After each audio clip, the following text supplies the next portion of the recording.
Hello and welcome back to the Making Fire podcast, the podcast where two longtime besties talk about their favorite TV show, Survivor. This week, we are going to be revisiting our drafts that we did in the preseason, talking about each castaways and what we thought about them versus initially before meeting them versus how they actually are. And also just talking about some of the big moments from the season, all the highs, all the lows. More of a free-flowing conversation now that we don't have like a show to be really talking about minute by minute. Before we get into that, I want to clarify I am sick. So pardon my voice, and if I am coughing, I also have cough drops in my mouth. If you can hear that, I'm so sorry. But first, Riley, how are you? I'm super slay good. I am not sick. I know that's unusual for this podcast. Usually it's the other way around. But I'm feeling healthy. I'm feeling good. We just had Christmas. We're a couple days post. My dad's 50th birthday is in a couple days, which I'm so excited about. But that's enough about him. I wanted to get into my experience with Christmas. I just want to start off by saying that I am not bragging in any way, shape, or form.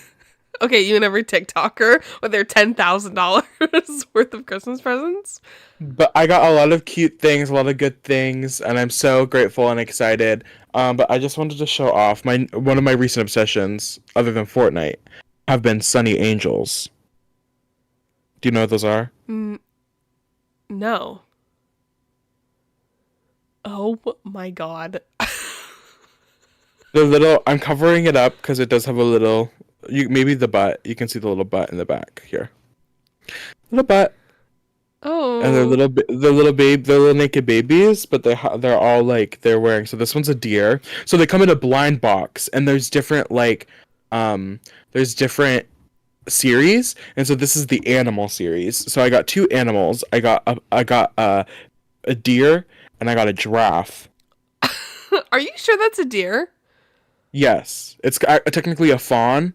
It looks like a fox. It's a fawn. Okay. Are fawns bright orange? That's what it says on the box. Oh, okay. Yeah. Oh, okay. And then I also got this plant one. It's a cactus. Oh, I like that. Ooh, why she gotta hold up? And then so this isn't the same thing. It's the same company. I think this is called a Smitsky. Kellen got me this one. Those three were from Santa. This was from Kellen. He got me this. It also comes in a blind box. But it's from a museum series, so I think this is supposed to be like a famous sculpture or a famous painting. Mm-hmm. I don't know what it is, but it's really cute. This is me and this is you. Oh, yeah, because that's the height difference. It is actually. I'm only 4 feet tall, so it tells you how tall Maddie is. Nice. But that's it. That's my current obsession. I just wanted to share with the pod. Wow. That's so fun. How are you, Maddie? Other than being sick over Christmas, I guess I'm good. I don't know. Now I get like a long break in between. I would say I got so many fun gifts this year. But probably my favorite. But you don't want to brag in any way, shape, or form. Not to brag in literally any way, shape, or form. But I did get a heated blanket. And I'm obsessed with it. It is following me everywhere I go. Also, so as you may have gotten by this point, I do not live in the same state as my friends or family. Most of my friends. But none of my family. And so we didn't do the holidays or Christmas with family because I'm going to be flying out there soon. I'll be there literally next week. Cannot wait. But Logan and I were like, oh, let's like start our own little things. And wait, does the podcast know who Logan is? Yeah, I've talked about him. My little boyfriend. Anyways, so we were like, so we cooked like Christmas Eve dinner and everything. It was super fun. I made homemade mac and cheese for the first time, and it was so good. But then we were like, oh my God, let's like go out for breakfast on Christmas morning. Like, let's go to IHOP. That sounds so fun and so good. And it was like fun, but I was like, the only other people there were like old couples, which was really sad. And I'm like, okay, wait, it's one thing for us to be here on Christmas morning by ourselves. It's another thing for elderly people where, what happened? Why are you alone? And it was like a lot of them. And of course, they were all being like really annoying to the servers. And I was like, can you go home? Where are your grandkids? But like, instead of ordering. Do you know where you are? No. So one of them, we overheard. We were just like eavesdropping the whole time. Instead of just ordering things off the menu, the old lady was like, I want 2 pancakes, I want 3 scrambled eggs, I want 3 strips of bacon. I'm like, okay, order a combo. And then literally they got coffee, and the old guy, he takes the syrup and he pours it in, and then he's like, oh, I thought this was creamer. Are you dumb? It's a clear like container. Oh my God. And then he's complaining to the waitress about it, and I'm like, you are so annoying. But anyways, old people are so difficult for what? I'm sorry, I don't want to be ageist, but no, they need you to need be to get it supervised together at restaurants. Get it together. So anyways, IHOP was very fun. It was a good Christmas, and I'm excited to go home in a couple days. I know, I'm so excited to see you. Thank you.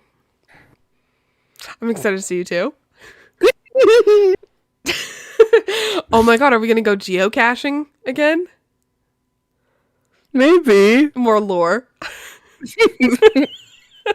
Maddie, I, and our friend Anna used to be professional geocachers back in the day. We're really fun college students.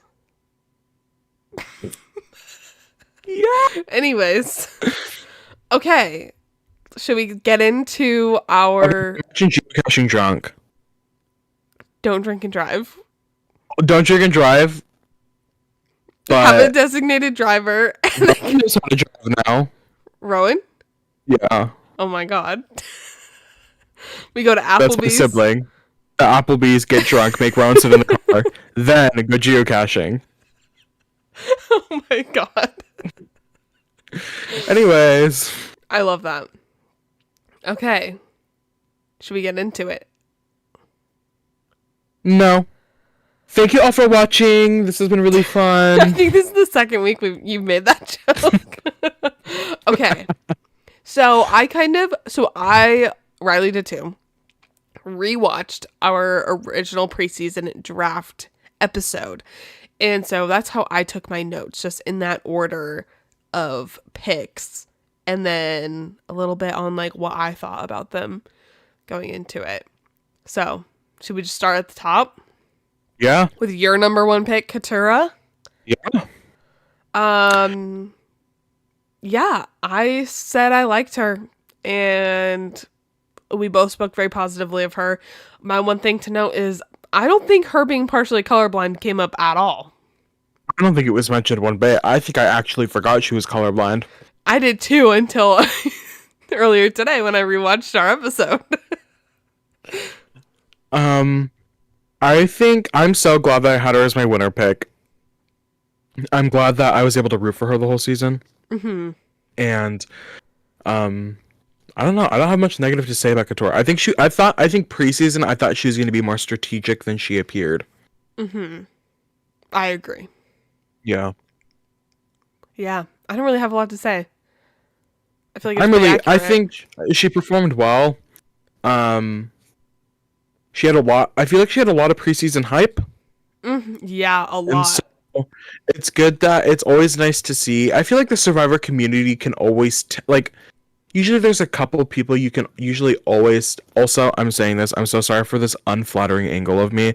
I should probably be sitting at a desk. I'm currently sitting in my bed, and I just don't want to get out of my bed. And the last couple episodes, I tried to set my laptop on a stool, and it just didn't work. So we're trying this. No, like I have to be comfortable to perform my best, so apologies for this angle. Well, I guess you're only watching because we don't anyway, okay. All this to say, I feel like every season Katora can not Katora, the starter community can usually pick a couple people we feel are gonna just like do well or be characters. And she did. She ended up getting fourth, and I was happy. I was happy with my pick. Yeah. I am sad that like most of what we saw from her was like her hating Bruce. I'll talk about that later in more in depth. Okay. When we're talking about the overall season. Okay. Next, I'm glad you got to root for your winner pick long, because my winner pick went out in episode 3. Sabaya. Okay. First of all, cringe. I did not know how to pronounce it. Not even just the first episode. I think for like the first 2 episodes of the 3 episodes of the podcast, I pronounced Sabaya's name wrong, and I'm so sorry, Sabaya, and anybody else named Sabaya. I apologize for that. That is not your fault though. She was robbed. I'm so sorry. I love Emily, but so robbed. Yeah, that's what I said. I stand by what I said, but I think if she was placed on a different tribe to begin with, it would have been a much different outcome. I can imagine her having had worked well on, yeah, you're right, either Reba or Bella. I think especially on Reba, like I could have seen her really getting on good terms with like Drew and Austin, maybe. Yeah. Even D. Yeah. I could have seen it working really well. I think she just got unlucky, placed on the wrong tribe, but I think you are justified to have made her your winner pick, because I think in the 3 episodes she was in, she proved to be a really strong competitor. Yeah. And could potentially have gone all the way had she had better luck in her starting tribe. Yeah. We will get into that in the overview, but that was a rough tribe, the Lulu bunch. So the Lulu losers. Literally. Next, Riley picked Brando. Another one that I also had high. I really wish he would have made it further, and I really liked how postseason a lot of the other castaways talked about how nice and fun he is. Also, one of my favorite things from that episode was me calling Riley a lovable liar. That came up, and I was like, oh my god, we're so funny. We are so funny. We're so silly funny. Brando was an interesting, on reflection, it was interesting that I had Brando high. Interesting knowing how he ended up doing in this season. I think I was just intrigued. I was intrigued by his little cast assessment. Sometimes the little nerds can pull it out. Obviously, Brando didn't really pull it out. I think Brando was also a victim of luck. I think he didn't have a great tribe swap. Not at all. With Drew being like, I'm not working with you. Thanks for trying. Like, that would have... Oh, God, Drew. But I'm glad he was on my team. But I don't feel like we didn't get much Brando content. I agree with you that I feel like most of the content surrounding Brando really came after his elimination. He was really active on social media. And a lot of the other survivors had a lot of positive things to say about him, so I'm all for it. Me too. I also wrote down a little comment that we made. We were talking about how there's a lot of 26-year-olds this season, and I thought that was so funny because all 3 finalists were 26. And Riley talked about how... I was just going to say, yeah, we did. I remember us even just last episode talking about that. Yeah. And Riley also talked about how in the new era, young people, other than like Marianne, generally haven't done as well. So I was like, oh my god, this was like such a young, like, cast that did do well. So I thought that was interesting. My second pick was Caleb. I still stand by that. I think he was really fun. I think he had a really good pre-merge.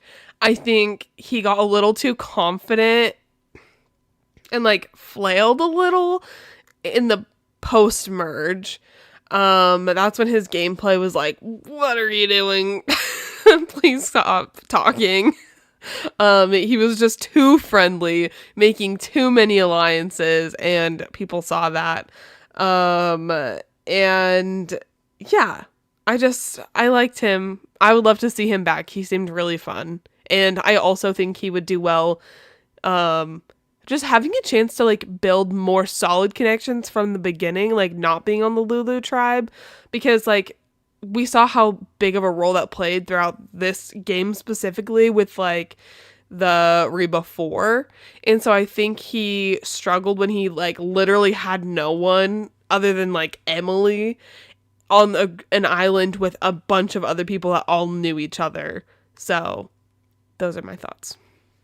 I agree. I think this is still a great pick. Caleb had an amazing pre-merge. Maybe not amazing. There was a potential of him going home from due to Sabaya, but I think he was so entertaining as a character. I loved him. Loved to see him back. I I agree with you that I think he had just done a pre-merge where his back was against the wall every single episode. Like he was consistently having to fight.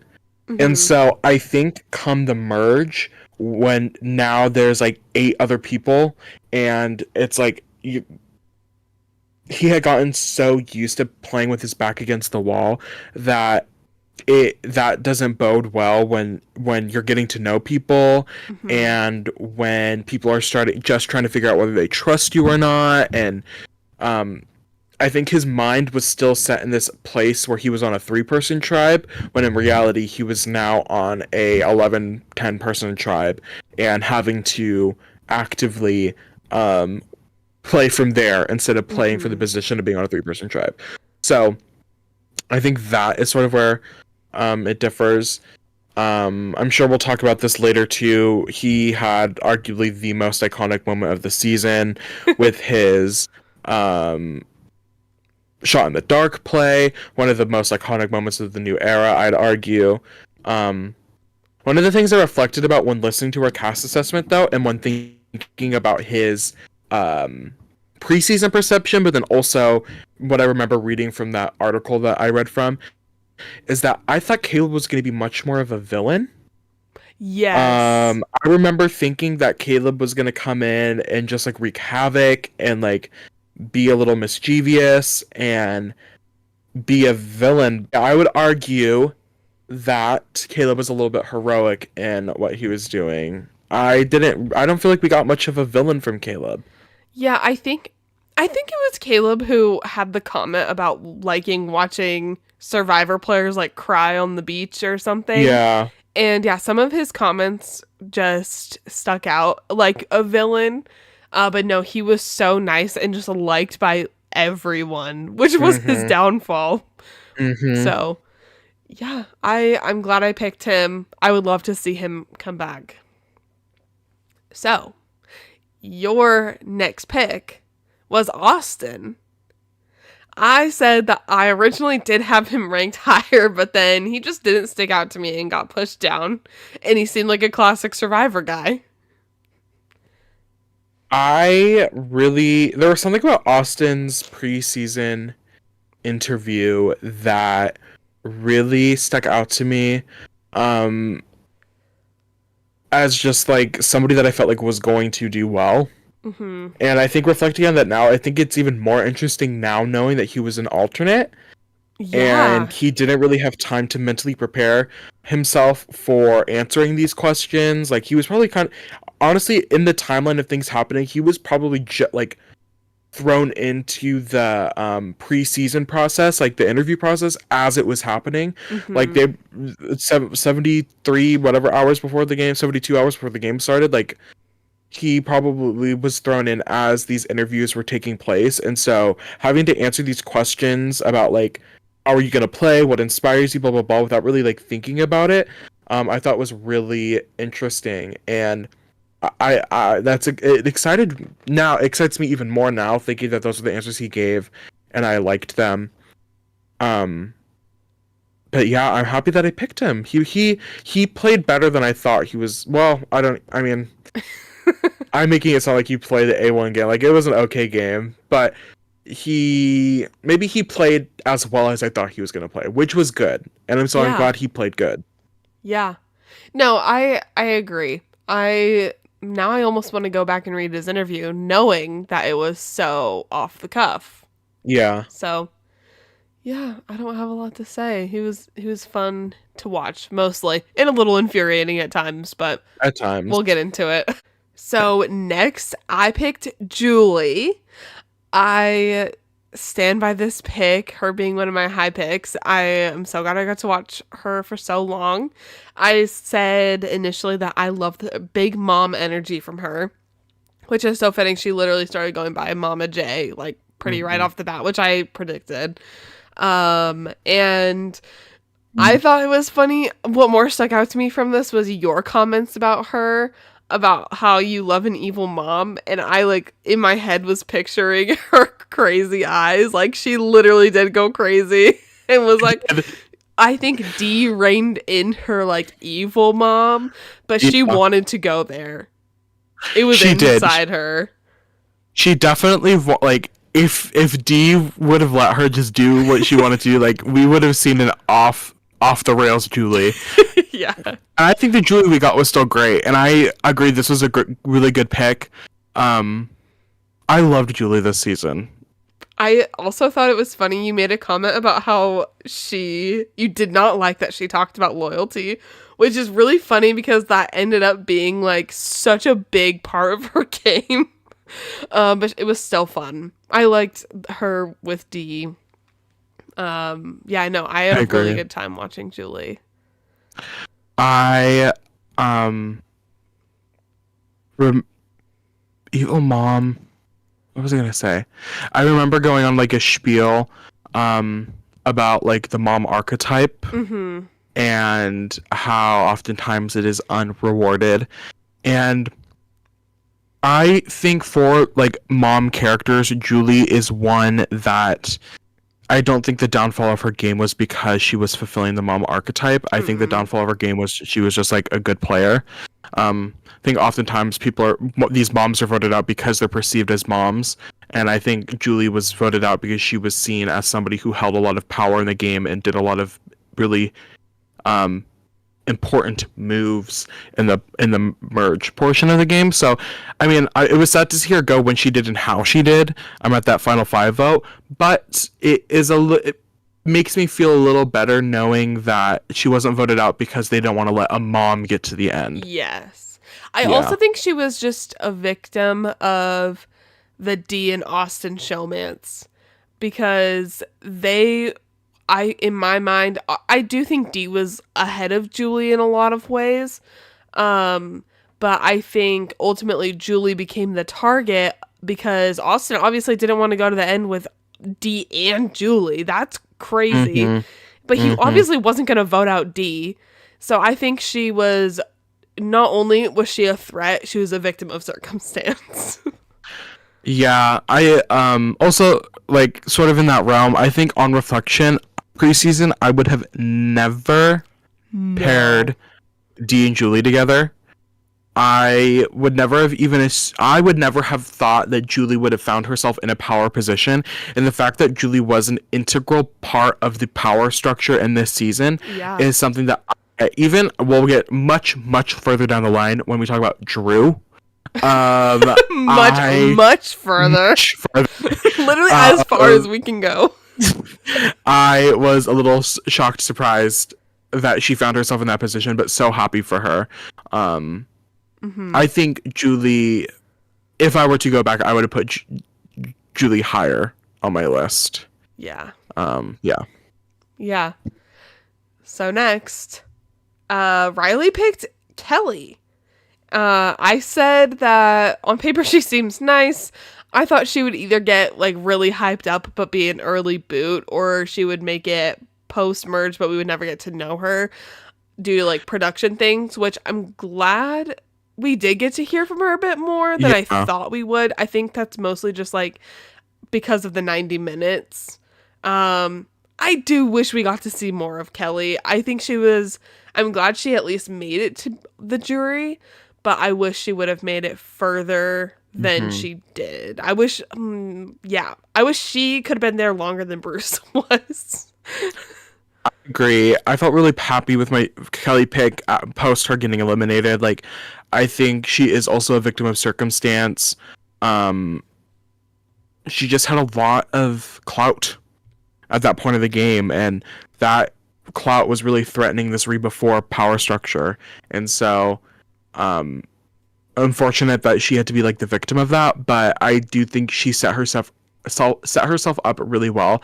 I agree with you though. I think after watching through the cast assessment that we kind of did preseason, I was kind of surprised about how accurate our reads were on a majority of the cast. Yes. I was kind of surprised on how we sort of pinned the archetype they were going to fit, or the storylines that they were going to have, or like just our assumptions of like who these people were, was strangely accurate for a good majority of the people. We're perceptive. We're just empaths.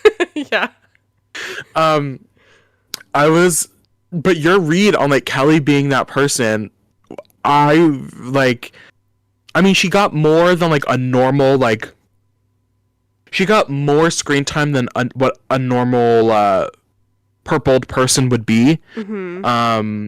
But she definitely just faded. We didn't really get a ton about her until a couple episodes before she was booted. And then we got to hear she was like constantly being brought up after she got voted out. Yeah. Like that following episode, I was like, is Kelly still on the beach?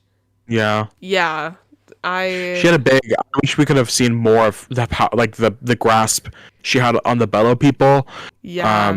I wish I could have seen her rally against the Reba 4.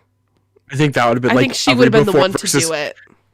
The Reba 4 versus Kelly and her minions would have been so iconic. That's how I think of it a little bit. That's kind of how I see it too. Then, after Kelly, I picked Sean. I said that he would make a lot of allies and he had Ricard vibes, but quitter. I think out of the whole cast assessment that we did, Sean was the only one that I think we just had like out of place. Because I remember having Sean pretty middle of the road, upper. Like he was definitely in the top of my he was like draft. your next pick too or something. Yeah. And I don't know, the perception was strange. He did not get a lot of screen time. He quit.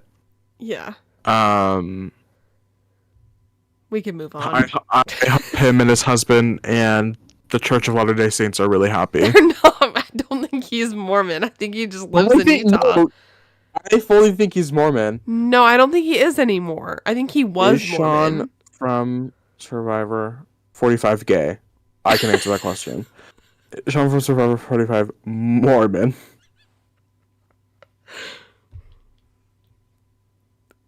I don't think he is. Oh, wait. And not even just on a personal... Wait. Not even just on a... Oh yeah, ex-Mormon. From the Salt Lake Tribune. Gay. Ex-Mormon. Provo school principal fulfills a lifelong dream. He's on Survivor. What does him being gay have to do with it? Yeah. Anyways.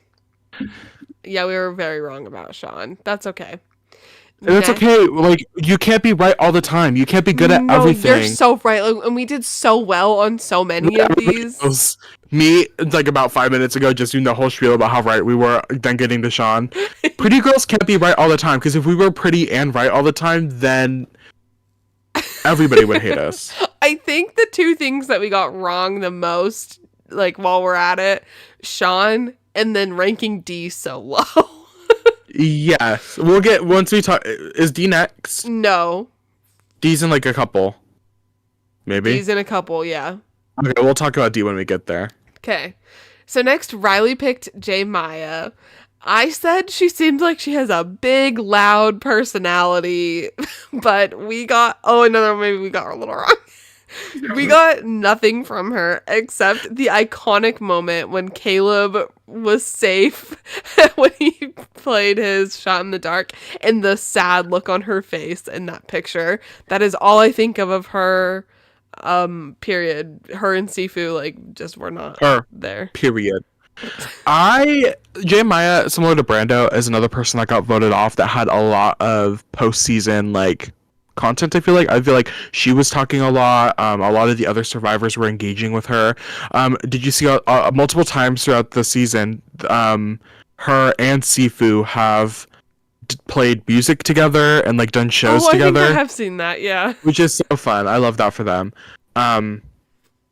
Yeah, I think it was mostly J Maya's, from the Arcast assessment, her long interview that she gave. I think we just assumed that she would kind of just be like a bigger presence, which used to say maybe she was a big presence like in camp. I just don't think she had a big game presence.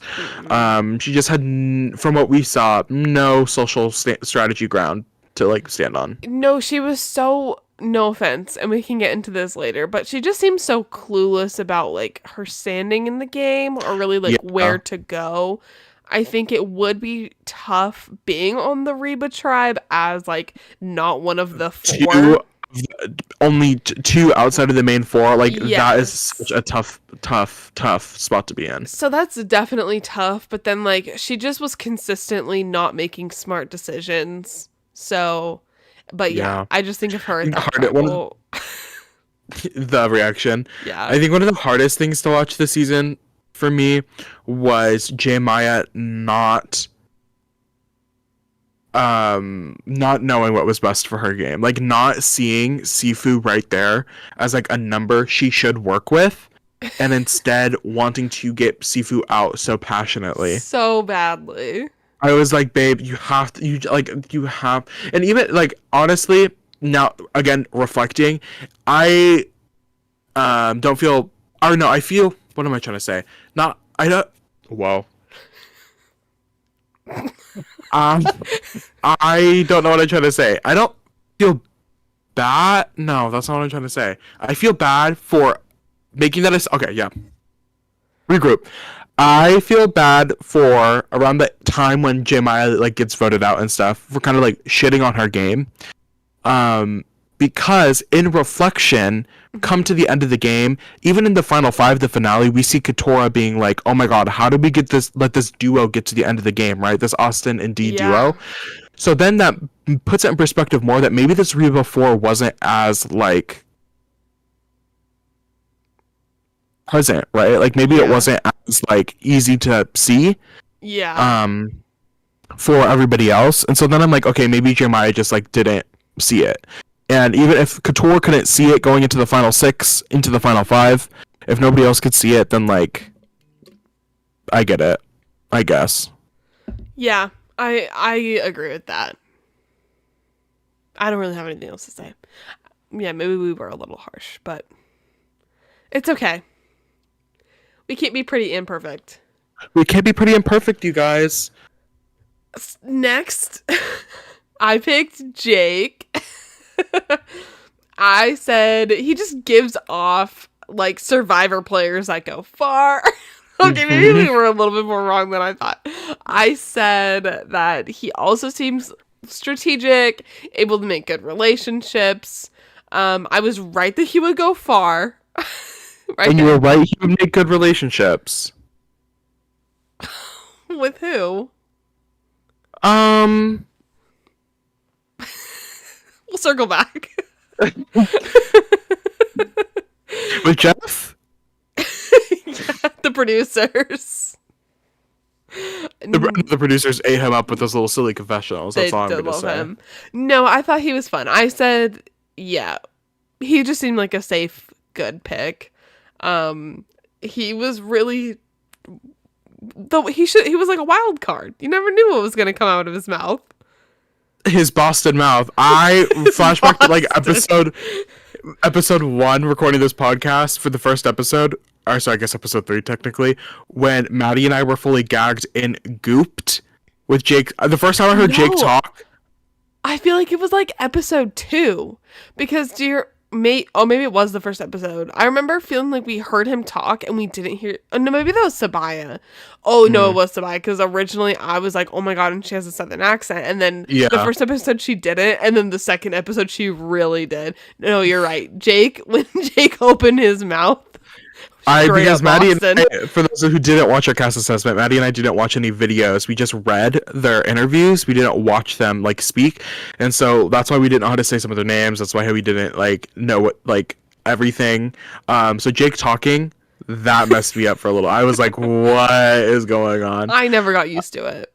I don't think I did either. That was crazy. I don't think I've ever met I don't think I've ever met. I don't know what I'm trying to say. Like, I don't think I've ever met somebody with such a thick accent. From, like, the U.S. Like, a regional U.S. accent. Yes, a regional U.S. accent. I don't think I've ever heard an accent, especially in this day of age. Flashback to when Maddie and I went to D.C. with a bunch of people from Arkansas, and one of the girls from Arkansas, we were complimenting their accents, and then I said, what do our accents sound like? And a girl went, y'all sound like iCarly. Yeah. So, I just thought that was so interesting, his accent. But also his reflection on what you were saying. Strategic wear. That gagged and gooped me. Yeah. Jake, you were right. He did go far. I think he did, I feel like people did not like him. They wanted his ass gone every single episode. I don't know what I'm saying. Yeah. I don't think he had any good relationships. I don't think, maybe with Bruce. No, but Bruce I feel like even ended up voting for him, so him. Bruce was like, why does he want to work with me? No, well, Bruce is a whole other can of worms that we can get into later. But Jake had one of the worst strategic, consistently bad strategic brains. Him and Jacob Elordi in the same room. Jake and Jacob Elordi. Yeah, because they're both baby girl. Yeah. And they both have funny little accents. They do have funny little accents. No, you're right. Their names both start with J. Yeah. Jacob. Basically the same name. You're so right. Maybe I am perfect. Anyways. Next, Riley picks Sifu, and I love that you said he has a passion for fashion and Tai Chi and mental toughness. The passion for fashion killed me. It was that little shirt that he was wearing. I know. I remember picking Sifu because I thought, and this is no shit on Sifu, I'm so happy we got to meet him. I think his personality was so fun, fun-loving. He was just it was a great person to watch. Like, he was fun little, TV character, right? He didn't have much, there was not a lot of meat on the bone in the sense of, strategic game. Who voted Sifu? But he was a silly little character. I think when I ranked him where I ranked him, in reading his interview, I think I was thinking that he was going to be more disciplined in the sense of focused, strategically focused. I was thinking he's talking about Tai Chi, meditation. I was like, okay, maybe he's just going to be a calmer person. I think I was expecting a more low-key person, and that's not what we got, but I'm not mad that that's not what we got. You know what I mean? Yeah, when I think of Sifu, I think of him punching the trees and being like, ow. Punching the trees, playing the air guitar. And talking in third person. Yeah. Yeah. All I said was that he taught me this is the first time I heard about push hands, which he did talk about. Remember when he was vaguely threatening J Maya with that? That was crazy. That's we got the. You know what we should have gotten? We should have focused on Bruce and Katora as individual players and gotten a J Maya and Sifu storyline, storyline. She wanted him out so bad. When I just did not get it. I needed to see more of that. I remember her being so confused. Like, what did he just say to me? He basically threatened her. It was like, you're gonna get voted out next, and she left. That was a funny. And then he left, and Jeremiah was like, "Did y'all just hear what he said to me?" Yeah. That's crazy. That was crazy. Well, after Sifu, after all of these people, I finally picked D, the season 45 winner. I said, I feel like I was very accurate about what I said about D. I just should have had more faith in her, I guess. I said that I hope she brings some spice to the cast, which she definitely did. And she talked about being like a good liar, about how she lied to her parents about graduating from college, all of that. And I was like, oh my gosh, I can't wait to see her lie. Well, lying basically like won her the game in the end. Yeah. So she was so fun to watch. Also, she talks about like wanting to bring home the money for her parents. She did that. Shout out. Yeah. Also, I heard people online talking about she does have a backpack business. I don't know where I heard that originally. Rewatching her cast, that had me giggling. Yeah. It was like, what are you talking about? No, she actually does. I don't know. That's her business? Yeah, she like created backpacks or something. I saw people online talking about it. I still don't know. I did not I should have confirmed it. No, I saw other people talking about it. You're going, yeah, she like created backpacks or something. Like she invented backpacks. Yeah, she's already a millionaire. Okay, I did see a lot of discourse online about how, did you see her like telling her parents that she won? No. So there's a video of her at the airport, her family picking her up, and then she says, like, you guys get to retire now. I won. And then everyone's like, okay, but is that enough to help make your parents retire? $1 million, which is only like what, like $800,000 after taxes? I think it's less. And they're like, I wouldn't maybe retire yet. As I get older and older, I'm like, $1 million is not that much money. I'm so sorry. Like the older, like when you're like 10 watching the show, you're like, I could become a millionaire for just winning a show. But you literally don't. No, you literally don't. And I'm 21 now, and I'm like, $1 million, like, okay, that helps me pay for college. I'll buy a house. And buy a house. Like, but no, shout out to her for getting that money for her and her family. No, but I just thought it was, I thought it was really funny. You guys get to retire. I'm like, I don't know. I don't think your parents already millionaires. Like, is this going to be the little sprinkle on top? Yeah. I remember what you just said about Austin a couple minutes ago. How was it Austin or was it Brando? I can't remember. You had them near the top of your list, and I think it was Austin. Just trickled down. That's what happened with me with D. I remember because in the list, I don't know if it was like I think it was an alphabetical list. So D was like the third or fourth person. She's like number 2. Yeah, or 2. And I had her at the top or like below Austin for a little bit. I don't know. She was in the same spot for a long time, but then she started just like slowly getting put down. Which, like, yeah, obviously in retrospect she won. We should have both had her higher. But I think that D probably struggles without the Reba 4. Yes. And I mean, she seemed very likable. Like, she didn't really have any beef with anybody. I was thinking that she would go into the game and create, like, she would have beef with people. But she didn't have any beef with anybody, so maybe she would survive without the Reba 4. She played a lot. Her game was much better than I anticipated, and I'm so glad. I'm so happy for her and her win, and I'm glad she's cemented herself as a really good player in just like Survivor lore. But from what I got from her interview, I wasn't expecting her to be so dominant. but Yes. I'm glad she was. I agree with that. I think she would have done well on her own, but I think it was really she was set up so well with the Reba Fort and just like Mm-hmm. the protection that reliable numbers had every week and maybe being able to like hide behind that a little bit. I don't know. I think she was Mm-hmm. able to position herself really well with that, but it would be interesting to see how she would play without that alliance from the literal day one.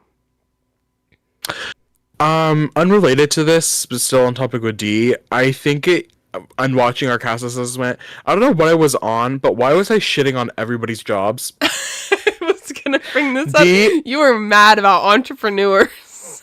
I was mad about entrepreneur, and I don't know. I still hold that same like sentiment of like jobs really are not important when it comes to Survivor. Maybe the skills from your jobs are more of a concern, but I don't. I'm like, okay, you're an entrepreneur. What does you being an entrepreneur gonna like? What honestly, what did it bring to her game? I don't even think she talked about her business once. No. Business. She invented backpacks.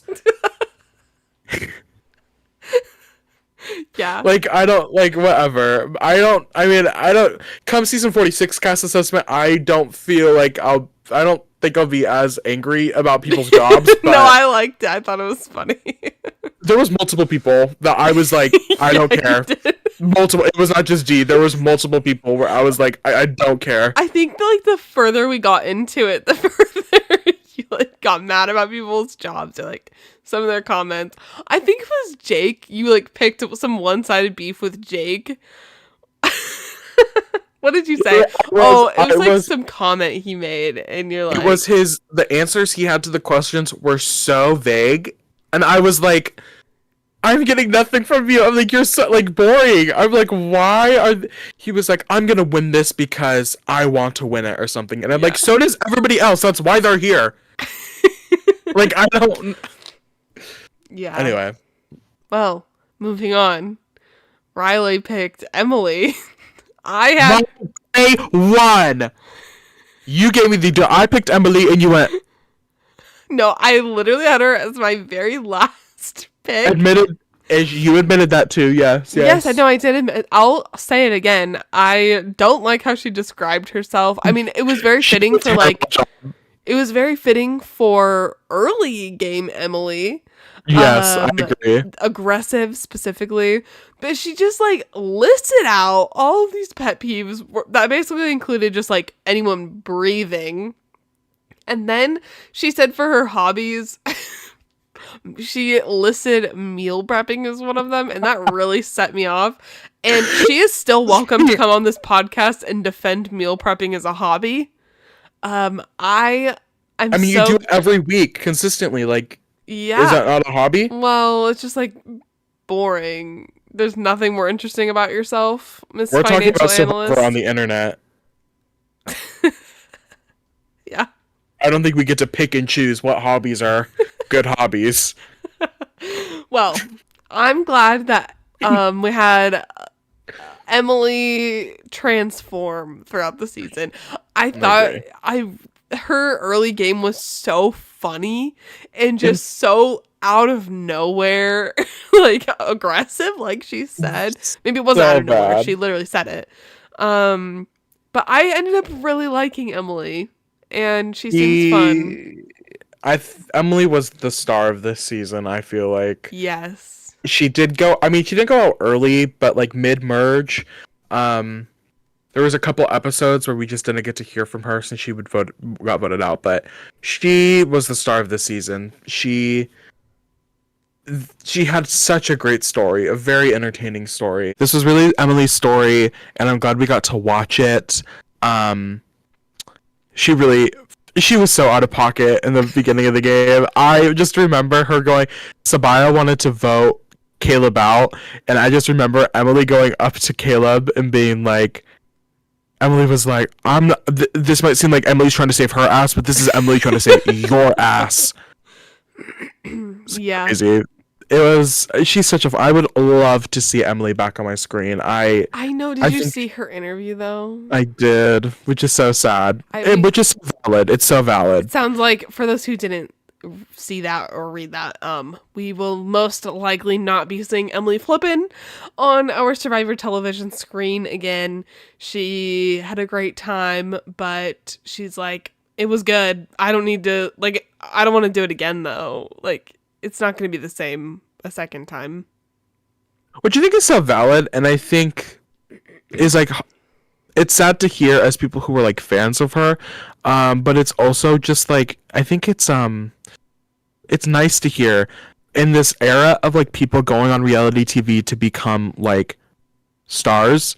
Yeah. I feel like Survivor casting, as much as I like to shit on it, they do a good job in casting people who want to be on Survivor because it's Survivor, not because it's like a reality show. Yeah. Big Brother casting, I shit on Survivor casting. I literally like hate Big Brother casting. Maddie doesn't watch Big Brother, but Big Brother casting is literally like a hellhole and is terrible. Full of just like influencers and people who just want to be on reality TV because it's reality TV. I mean, Trisha Paytas was on it, so. That Trisha Paytas was on serial reality TV star. UK, but still, yes. UK? But Celebrity Big Brother UK. I didn't know that. Yeah. But still, it stands. It feels good to hear somebody that was like, this was the experience I wanted. I literally got to be on Survivor. I played, and I did well, and people like me, and it fulfilled. That was the adventure that I wanted to have out of it, and that was enough for me. So as sad as it is to hear, it's nice to hear it. Yeah, I agree with that. And at my day one, nobody can never say that I never supported Emily. Except she was literally at the bottom. And I still picked her.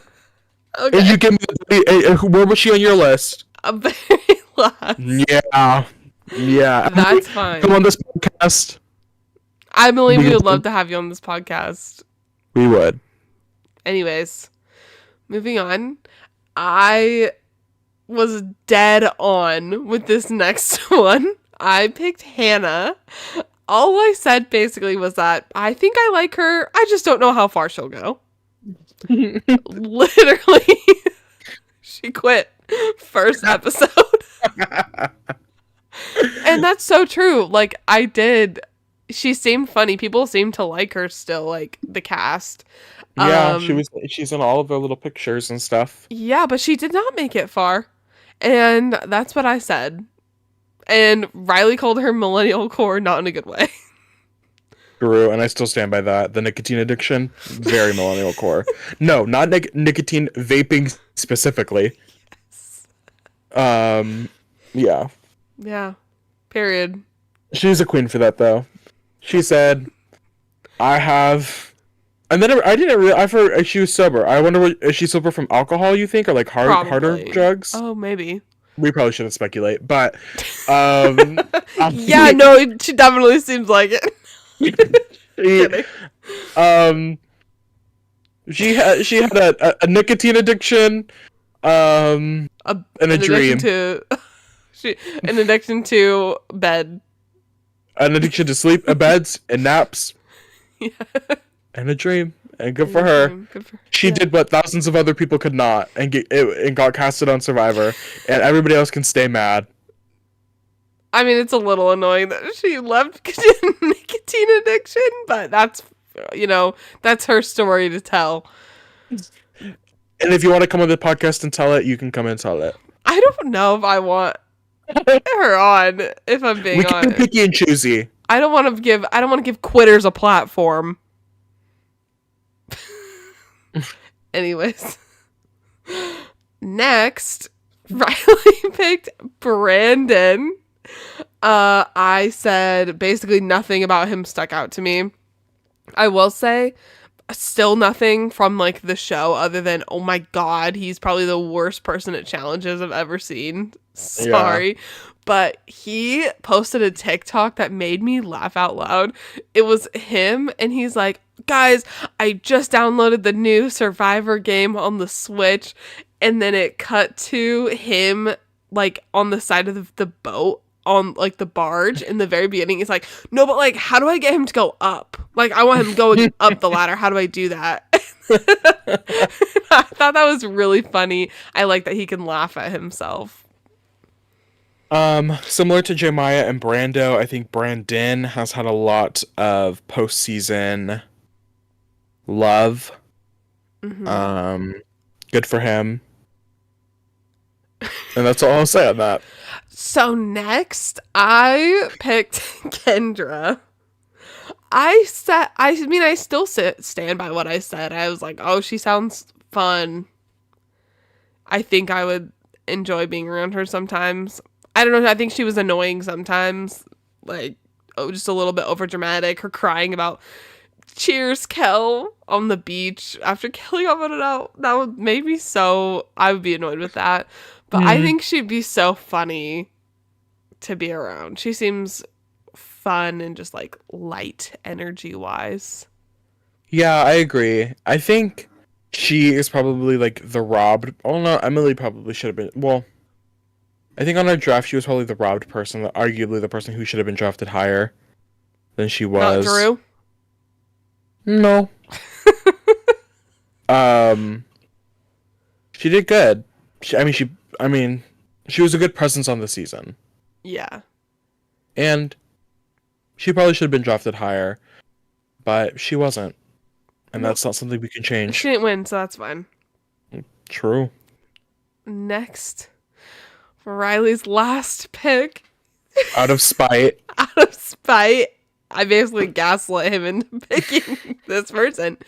Bruce. Brucey boy. I basically said he lost one, or he went out early once, he can go out early again. I wasn't like, I don't know. I just didn't like him. Yeah, I don't. He was fine. This is what we suspected preseason, that Bruce was just gonna be like a person Annoying. on Survivor. He just was in his own world, and I think out of everybody on this season, the person I was most consistently frustrated with was Bruce. That I feel like if Bruce were able to see the game in a broader sense and not just in his own little world, he probably could have done better. Yeah. I don't know how much better, but I don't know, he wants some challenge. He wants some challenge. He wants some challenges. Yeah. And I just, I don't, yeah, I'm not a big Bruce fan. I'm not a Bruce stan. But good for him for being able to get a second chance. And if anything, he used a second chance. And that is a pro, I feel like, for Bruce, is that he went out there and did what he wanted to do. Something that I thought was funny, just listening to our preseason episode about this. So Bruce, the whole season, we would like joke about him being lazy because he literally was. He would like walk at things, just like not participate. And I don't know how much of this was his doing versus like production, but his interview was basically the same from this season and from the last one he was on. And that just felt so Bruce to me. Like, even if that wasn't necessarily a choice that he made, he just did always take the laziest route. It felt like it was in his own world and just did whatever he wanted. And that just felt very on brand for him. And that's all the rest I have to say about him. Yeah, that's pretty much it. And our last draft pick was Drew. I did not say anything positive about him. I said that I didn't love his attitude and he was cocky, and I didn't like that he compared himself to like Cochran and Penner. And Riley agreed. I still agree. He was so cocky for Really, no reason. I don't know. I'm just not a big Drew fan. Really? That is news to the I know, Making Fire podcast. shocker. Um, I didn't really love watching him, and I I don't. That's it. Period. I'm so sorry, Bruce. Yeah. I'm sure you're a lovely person. It seems like a lot of the cast really enjoys. Oh, I said Bruce. We're talking about Drew. I feel like a lot of the cast really enjoys Drew. Yeah, And maybe I'm not he's gonna different hate. out of the game. This is like just I'm sure judging he him as a is. player. Yes, judging him as a player. I'm sure he's a great person. I mean, good enough that like the core four wanted to work with him as the core four, right? Like Dee, Austin, and Julie cared I about mean, Drew in the game. I feel like not that Austin. far into it, at least Julie didn't particularly care for Drew. I don't Okay, at least Austin. I think Austin, I think Drew was really lucky being so close to Austin because then Dee didn't want to get him out or anything. No. I think he got lucky. I don't know. He seems like a good person. Him as a player aggravated me. I'm not gonna shit on who he is, just like Drew, but I didn't enjoy watching him on Survivor, and I think that's a valid thing to claim. Yeah, I think none of our comments are about people personally. It is their I don't know who they are in the game.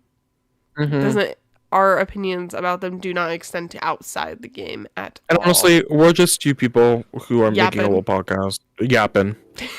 Yeah. So our No, but opinions really don't matter at the end of the day. We are pretty imperfect, and our opinions are correct. So, what was that for? Pretty perfect opinions always matter. Oh, okay. Well, okay. Yes, Hunger Games. Yeah. Now that wraps up our thoughts on the cast. Should we just go over some of the big moments that stood out to us this season? Well, yes. I can start. I brought this up and we can talk briefly about it. But Caleb's shot in the dark play, absolutely iconic. I think it's gonna go down as one of the key moments of this era. Especially because it's with like a new era twist. So iconic. The best idol play of date. He canceled. Do you know how many votes was it? I don't remember. 12 maybe. Yeah, I just made that number 15. up. I don't know. But it was a really good move. Obviously, just for him to go out the next episode, but it was good to watch. I think that play and how that went down was exactly like the dream that production had for that advantage, or that just like thing in the game. I don't know about advantage because like everyone had it, but I think that went as well as it could have, and like that was its intended purpose is to create a moment like that. Did you want me to list another moment, or you have one? I can go Sure. next. I wanted to bring up, I don't feel like this got as much. It came up a little bit at Final Tribal, but the amulets and the whole like sandwich revenge thing for Austin. That was so interesting. And I mean, literally those two got knocked out pretty quickly. Back to back, basically. Yeah, to give him the full power of the amulet. And I am surprised that it didn't come up more. I still think they're dumb for not picking sandwiches. But yeah, I thought that was interesting. I don't know, that was like such a big moment when it happened, and then it like kind of fizzled out. But I don't know, I thought I would bring it up again. I think pick back up again a little bit when Julie had her hands on one of his idols. That it was like, oh my gosh, he still has this amulet to play. What is he gonna do with it? And then he didn't save Drew with it. Yeah. But I feel like they didn't reference the moment enough. Yeah. And I feel like it was a moment that was referenced a lot on social media. Like, amulet versus sandwich situation was highly talked about online. A lot of people were talking about it. Kind of silly, but I agree. It should have been referenced a little bit more. I was really in love with the blind sides this season. There were some really, I mean, a lot of this cast was blindsided. I wrote down some of the names I could think of: Kelly, Drew, Emily, Sabaya, Bruce, Julie. Like, some of them were more blindsided than others, but it was pretty consistent. And they were so fun to watch. Like, multiple times, I'm so sad that X person just went home. Like, that's devastating. I was really rooting for them, but also, the Blindside is so iconic. I feel like in this new era, Blindsides have been harder to come by because a lot of people have been scared to go out of their way to do like a risky move. Because they don't really know what the consequences are going to be for their actions. But I think it played really well, and it was really great TV, really good to watch. Kelly's Blindside. Yeah. Watching Kelly's Blindside, like, knowing Kelly was going to go home sad.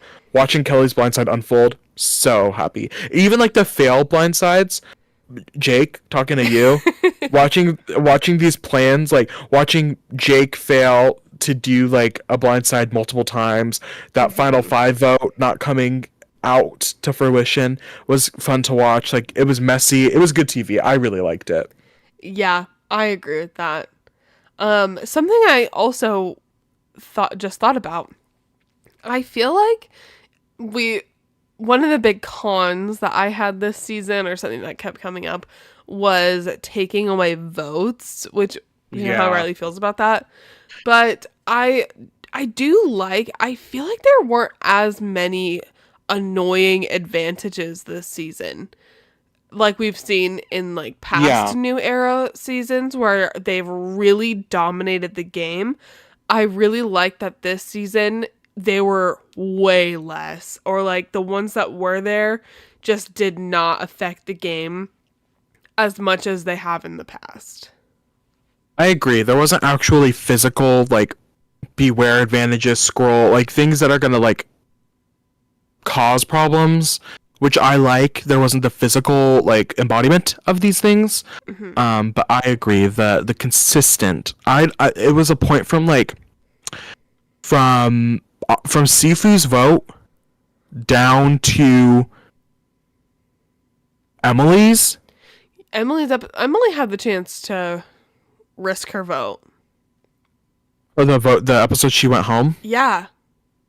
So then who got voted out after Emily? Drew? So down to the final 6.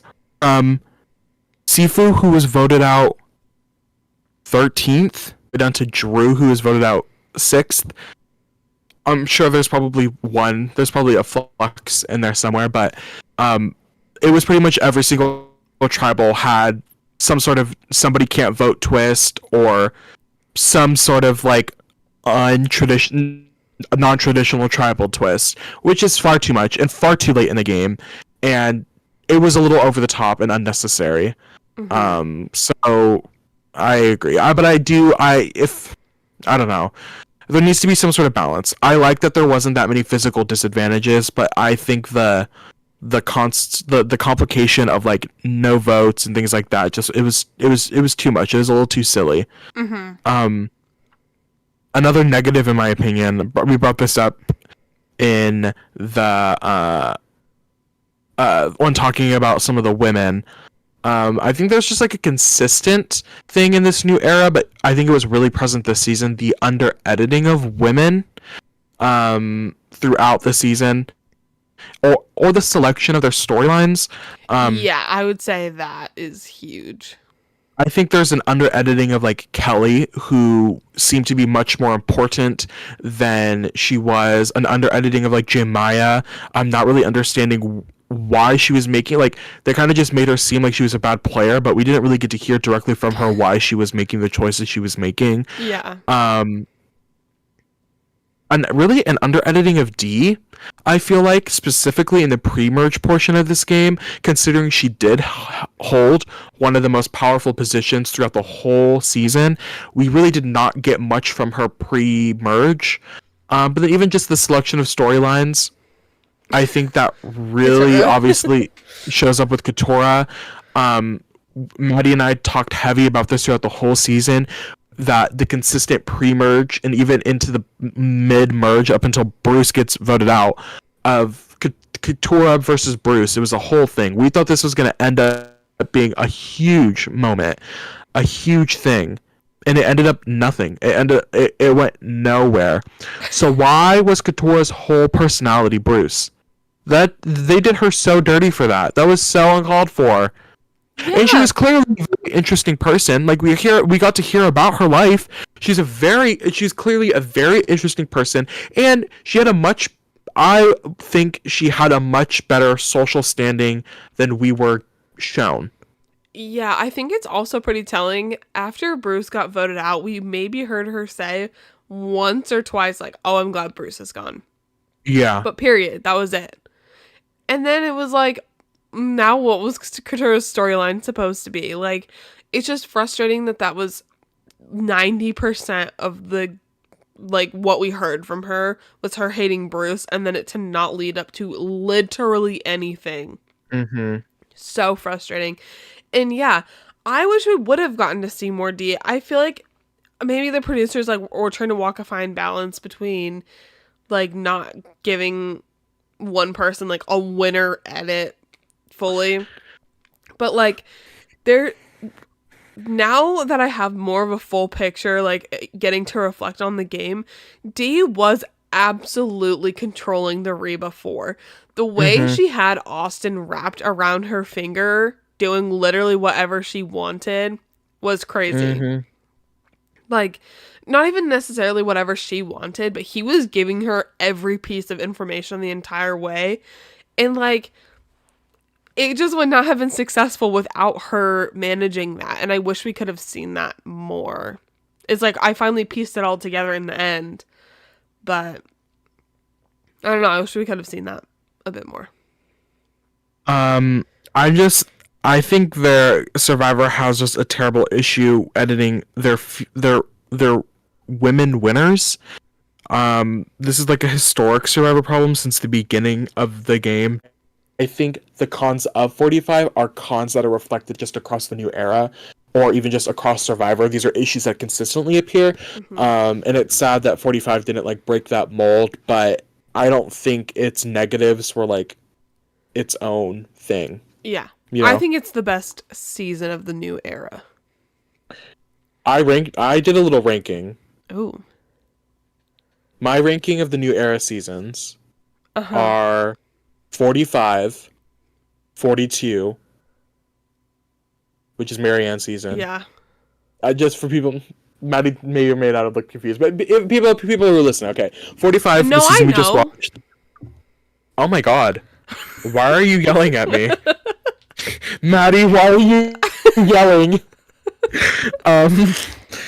45, which is the season we just watched. 42, which is Marianne's winning season. 41, which is Erica's winning season. 44, which is Jam Jam's winning season. And then 43, which is Gabler's winning season, is how I ranked it. And then my ranking of the new era winners, I did D, Jam Jam, Marianne, Erica, and the Gabler. Okay, I don't know if I could accurately rank them, because so much of my thoughts on 41 and 42 were based on, like, having fun watching it together and like the vibes. Like, I almost think who else was in the top 3 with Marianne? Marianne, it was Mike and Romeo. That was so funny. Yeah, I guess I think I would rank it the same as you then. I think I also hold 42, but I think most people put 41 over 42. Um, but I really do love Marianne. And I think that is a big bias towards that season. I also agree that just that time of my life, I just had so much fun watching with the people I was watching it with, and I think just the context, like we had, honestly, if this podcast had started during season 42, that would have been a trip. That would have been a trip, y'all. That would have been so funny. I think I look at 41 also through like such rose-colored glasses because it was the first one back. And it was so exciting. And that was like my first season watching it live again in a long time. And it was just so exciting. Last season, I liked it. It was also just weird. I don't know. And I didn't like 43. So I think this one would be my favorite as like a game.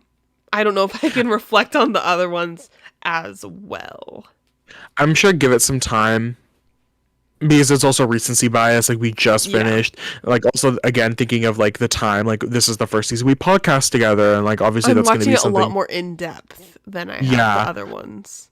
But I really did.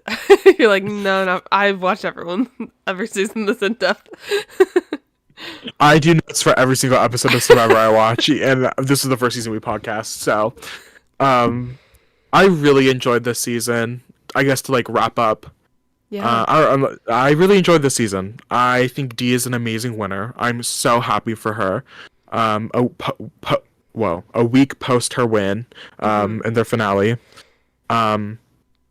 I'm really happy with this season. I thought the cast was so entertaining. This was they put a really good group of people together for this.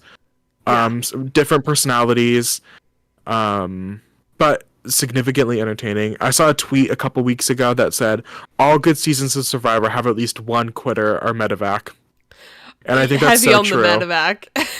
I think it's so true. Is this the first one in a while without one? Without a medevac? I don't think there was one in 40. Oh no, I don't. Oh yeah, 41. No, I don't think there was one in 41. Oh, yeah, there wasn't one in 41. So then 42 had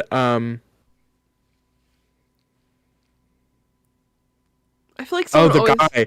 Yes, 42 had that guy, because remember Marianne scream crying? Oh, Jackson.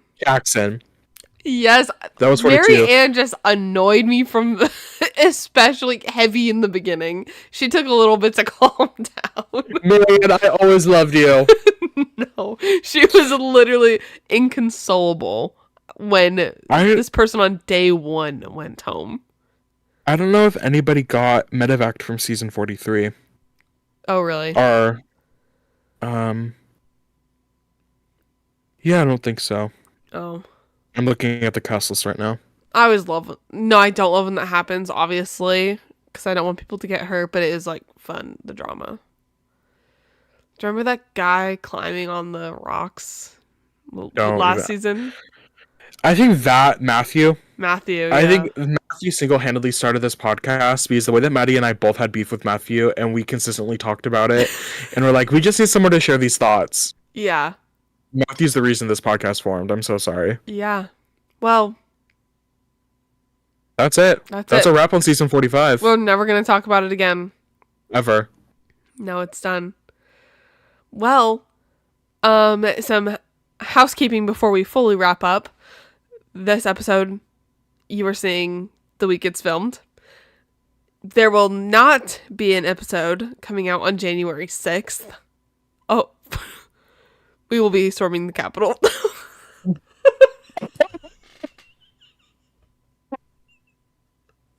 I'm just kidding. Okay, blonde hair, blue eyes. There will not be an episode on January 6th. We'll be a little bit occupied. Yeah. No, because I will be home. But there will be an episode the following week. But for transparency, because I will still be sick in this next episode, we are filming that tomorrow in the timeline of us filming. This week is the week you see this episode. is the week we recorded it. The next episode will still be recorded this week. But it's going to come out in 2 weeks. Yeah. So Maddie will still be sick. Yeah. But it's okay because we still love her. Yeah. Next episode, we are doing our all-star draft, right? Casting. Draft. Yeah. What? Yeah.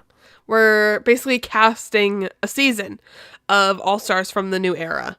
So stay tuned for that. That'll be so exciting. Yes. We'll get to talk more about the past seasons as well. So, Yeah. well, be sure to like, comment, and subscribe. And follow us on Instagram, Twitter, and TikTok at Making Fire Pod. And that's all. We'll see you next week. If Riley cares enough to get off his phone. Oh, he was just I can't glitched. wait to see how this turns out. Your screen was paused at you looking at your phone. And like frozen there. Anyways, you're back. Hey, everybody. Bye, everybody. Smooches. Smooches.